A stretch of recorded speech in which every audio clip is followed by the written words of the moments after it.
Hey everybody, I'm Jackie Ferris. This week on the 302, we hop on a Cape water tour and head out to the East End Lighthouse, which is the most recognizable spot in the area. We're going to learn all about the history, some fun facts, and even hear a ghost story. Get ready, the 302 is setting sail.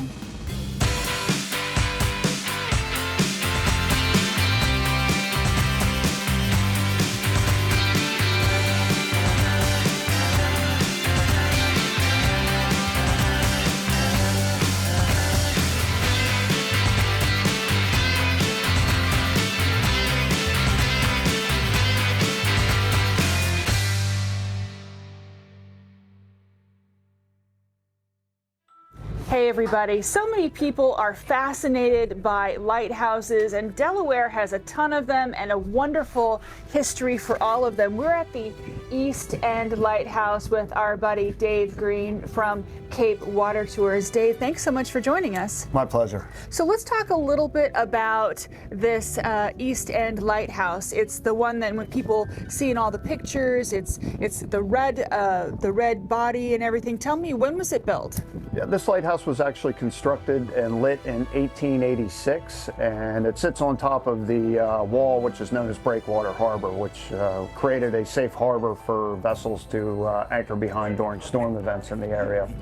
Now, all of the lighthouses are strategic in terms of making sure that ships can get in and out of the area safely. Can you talk to me a little bit about, what was the main purpose of this lighthouse? This lighthouse actually worked as a range light and worked in unison with two other lighthouses that were in the area back at that time, one of them being the West End and then the other, the Green Hill Light. And at that time, this lighthouse actually marked the end of the breakwater and was the front range light for the Delaware Bay to help ships navigate into the bay. Now, the geography over the years has changed in terms of where the lighthouses are located and where ships can go. Can you talk to us a little bit about that? Yeah. I guess something they really didn't know or could foresee back in those days was the fact that Cape Henlopen Point grows at a rate of a couple feet per year. That over time, the point actually started to grow out and around the effective range of the lighthouse. And another thing that contributed to this lighthouse being decommissioned in 1996 was the fact that this area shoaled in, sand started to fill in, and the water depth decreased to the point where the larger vessels couldn't get back here anymore. And then it was ultimately end up being replaced by the National Harbor Refuge Lighthouse. So there was a big effort to try to preserve these lighthouses. Now, the National Harbor Refuge is actually owned by the Delaware Bay Lighthouse Foundation, or a nonprofit that in an effort to raise money to keep that lighthouse up and running and in good working order. This lighthouse is actually owned by the state of Delaware, and the funding that comes in to repair this lighthouse actually comes from Delaware state taxpayers. And they actually repainted the entire exterior of the lighthouse and did numerous repairs back in 2020 during COVID. They did just an absolutely wonderful job on the paint and really made the lighthouse look new again. It still needs some refurbishment inside, and that'll be a long-term, ongoing effort for the state of Delaware, and we hope to be able to participate in that with them. So back in the day when this lighthouse was operational and making sure that ships could get in and out, what went on here? Did people live here? How would they get their supplies? Correct, yeah. This was actually a manned lighthouse. It was oil-fired, and there were typically two keepers here for different amounts of time. And supplies were brought in by larger vessels. There was a pretty expansive dock, almost kind of a wharf here at one point in time, where larger vessels could actually tie up and bring supplies and bring fresh keepers out to relieve the ones that had been here. Kind of a solitary life, I would think. Yeah. I would think so, yeah. I would think it was probably a pretty tough life. They had no electricity, no running water.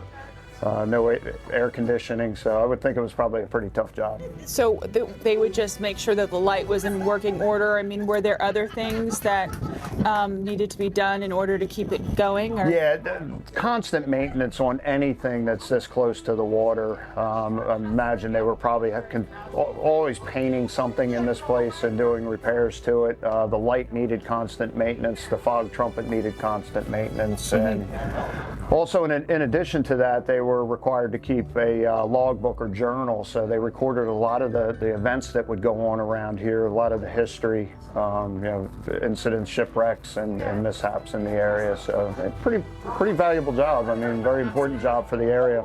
Excellent. And when we get back, we're going to talk a little bit about what's inside the lighthouse today. Stay with us.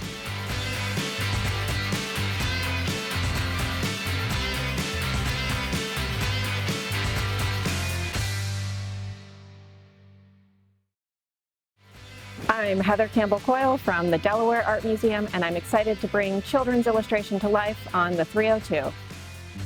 Welcome back. We've been talking a little bit about the history of the East End Lighthouse, and when you go inside, what are we going to see when we go inside?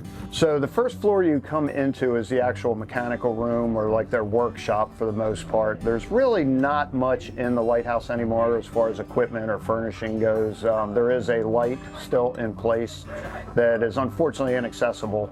And then beyond that, it's just basically the rooms that these keepers lived and worked in. So the first floor is the mechanical room, second floor is the kitchen. The third floor would have been the living area, and then the upper floor was the sleeping quarters, and then above that was the observation platform and then the light. So they lived in stories. There was no running water, That's correct. no electricity, but there was heat. How did they have heat? They actually had wood stoves or coal stoves on each floor of the lighthouse that would keep them warm in the colder months. And oddly enough, the lighthouse, even in the hottest of days that we're out here, just by opening the doors and windows, it has like a natural convection, and it just pulls the heat right out of the top. And it's really not that uncomfortable there. Whenever you go inside the lighthouse, because you can go inside, Yeah. you can go up to the top? Almost to the top, yeah. You're not able to actually get into the area where the light itself is due to a inoperable door, and it's very confined space. I mean, there's literally room for maybe one small person up in there. But yeah, you can reach all the other floors on these tours. Now, you mentioned on the trip over here, because you do tours out here all the time, that there's one spot that you want to make sure you take a picture. Where is that? Yeah, that's probably the best photo spot in the lighthouse. It's in the sleeping quarters. They're porthole windows, and the porthole that faces down the wall itself, if you hold your phone or camera about 12 inches off of that, it actually frames the photo, a little porthole frame. It's really, really neat photo, especially if we're out here at like sunset. We do some evening lighthouse tours. That's cool. Periodically, and that's really, really one of the most beautiful photos in the area. I bet this, you can't really go wrong with photos here, although you can't walk on the break, right? That is correct. Yeah, that's actually not allowed by the state. It's dangerous. The rocks are, especially when wet, can be very slippery, and the way they place the rocks when they built the wall, they move. Pretty much everyone you step on will move, so it's very dangerous to be on there. So yeah, stay on the boat, on the platform, or in the lighthouse. So you want to make sure that you wear good footwear when you come out. It's recommended, yeah, most definitely. Some sneakers, maybe some boots, I don't know. The weather is so unpredictable. It was raining on the way over here and sunny now. Yeah, it's very hard to predict the weather in this area. Sure. Saying in the areas, if you don't like the weather now, check it again in 15 minutes. Wait a It'll be couple of completely minutes. different. Now, when we come back, we're going to talk a little bit about the tours that you can take to come out here and a little bit more about the history. We'll be right back.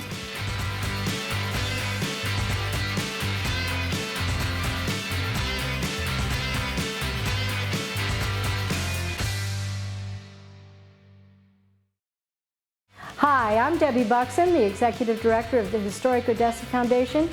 Discover our collections on the 302.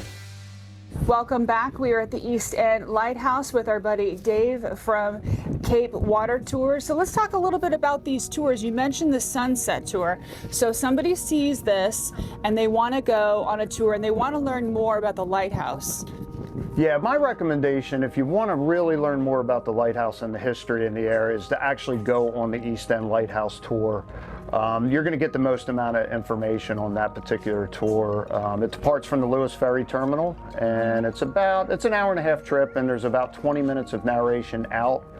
you're in the lighthouse for about 30 minutes, and then there's about 30 minutes or so of narration on the way back. Now, our sunset or evening cruises actually come out to this same area, and there's light narration, a little bit of history given about the wall and the breakwater, but that's more of a kind of more of an enjoyment photo opportunity, and spend time with family or friends out on the water and get to see one of the most photographed places in Delaware for the most part, the East End Lighthouse. Absolutely, and I got to tell you, it's worth it for the stories alone. I really enjoyed the 3 possible stories of how one of the lighthouses burned down. Tell us that story. Yeah, well, it was the Cape Henlopen Lighthouse was destroyed, almost completely destroyed during the Revolutionary War, and there were several stories that the British actually burned it down.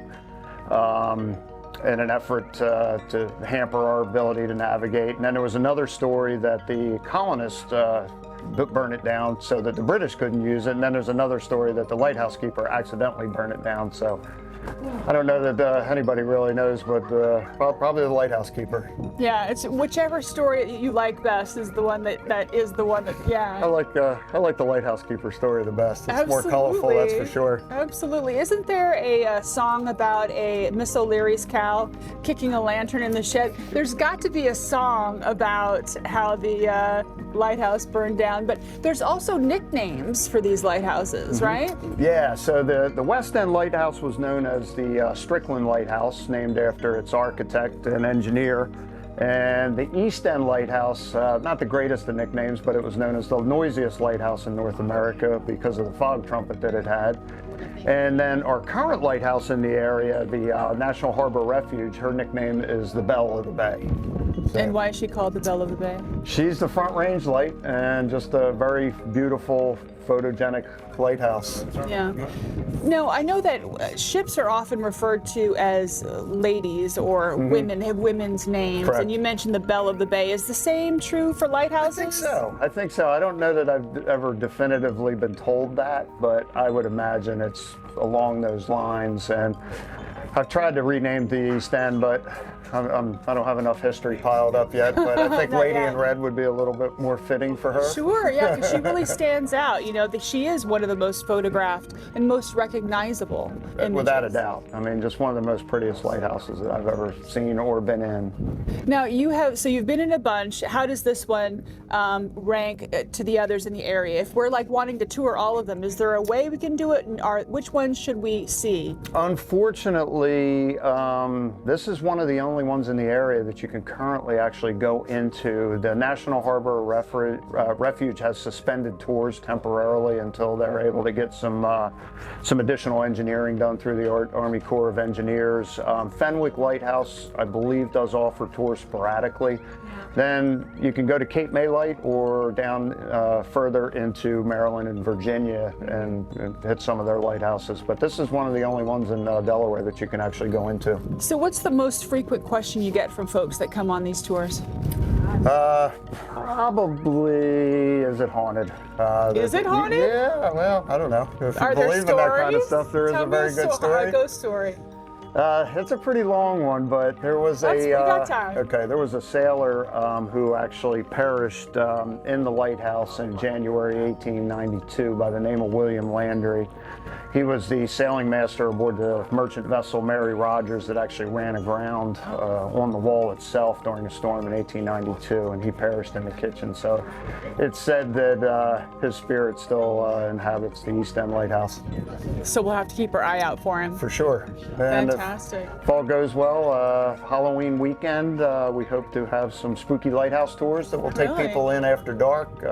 We typically work hand in hand with Lewis Historical. They provide costumed actors or interpreters to tell some of the cool stories from the area from that era. Now, we also have been with you on dolphin tours. That was really cool. Yeah, so we still offer the dolphin tours. We've actually just stopped this past weekend. They're still here, but they just get a little bit harder to find this time of year. Yeah. It's not uncommon to see dolphin on this tour. It's actually, in the summertime, it's almost a given that we're going to find, we'll see dolphin on the way out or the way back. So the beauty of our shows is that we like to run them over and over and over again so people can see this and go, oh my gosh. So basically summertime is prime time. Summertime and fall for taking these tours, Without right? a doubt, yeah. Yeah, fall's beautiful because it slows down a little bit and the tours aren't as full and it's a little bit more comfortable temperature-wise. But the weather does become more unpredictable in the fall. Well, this is our second one and it's just been fantastic. Thank you so much for It's my having us pleasure. aboard. Thanks for joining us. We'll be right back.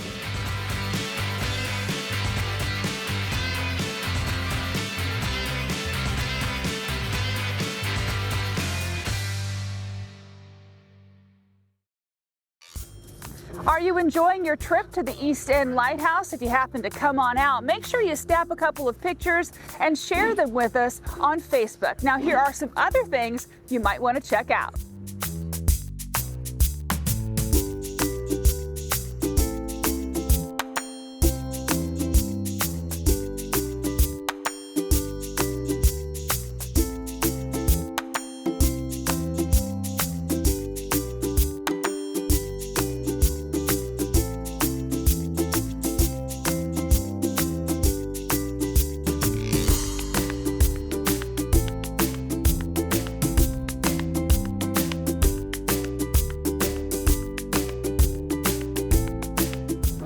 For more information on Cape Water Tours, you can visit capewatertours.com. That'll do it for this week's episode. Make sure you follow us on Facebook for some behind-the-scenes content you just won't get anywhere else. We're going to leave you now with some beauty shots from Breakwater Harbor. Until next time, I'm Jackie Ferris. We'll see you on the 302.